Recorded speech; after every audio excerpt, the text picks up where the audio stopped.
All right, everyone, it is a big day on Capitol Hill for Donald Trump. Well, big day in Washington overall. He sat down with the president for 90 minutes a short time ago. This was more than the 15 minutes the president had allocated for on his schedule. They had a lot of things to discuss. He then followed up with a meeting with Paul Ryan, and he is currently, as we speak, meeting with Mitch McConnell. It's official. He is the 45th president of the United States, but, there are some people that maybe don't like it so much, especially those folks in Hollywood. Donald Trump's victory is apparently just too traumatic. Meanwhile, for college students across the country, at Cornell University, there was a massive cry-in.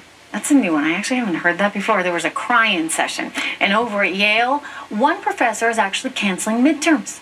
So these Ivy League students, they don't know how our election process works?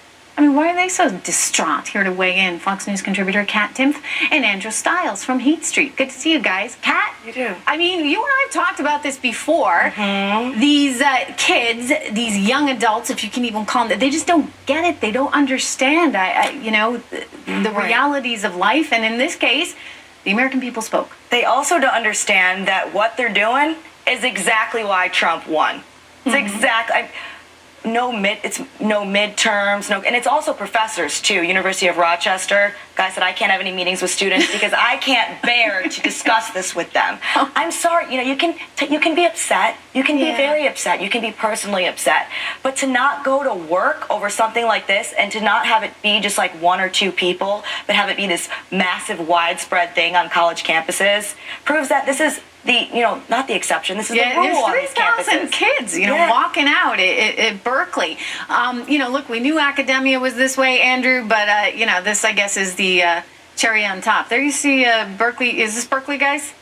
Yeah, Berkeley University. I mean, look, this is just heaven for them because they love to protest, and now they're going to have 4 years where they can do all kinds of it, Andrew. Yeah, I got to say, I almost sympathize with them because a lot of these young students were Bernie people, Bernie bros, and they had to spend the entire year pretending to be excited about Hillary Clinton, which must have just worn them down, and then she doesn't even win. And Halloween was just a couple days ago, and there were probably some traumatic the costumes. Let's not forget, I mean, on so many college campuses, you couldn't have a Trump sign because that was seen as, offensive. That's why I'm not surprised. Imagine being conditioned to believe that you shouldn't even have to see Trump's name or his slogan, and then all of a sudden, I have to actually deal with him being my actual president. I guess you couldn't handle that. By the way, we got all these celebrities that have vowed that they are not going to stay in the U.S. Should Donald Trump be elected. I mean, Chelsea Handler, by the way, crying, sobbing today on her show, all upset about At least this. she was sobbing at work. At least she went to work. But what's going to happen? Should we just help them leave? Go to Canada? I don't think Canada wants them.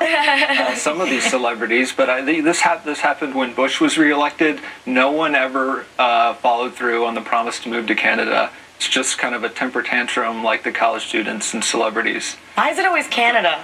I don't know, Kat. That's a good. I guess because it's close, and maybe they like it better than Mexico. I don't know, but Canada can have them.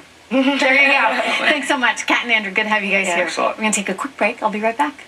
Market's way up.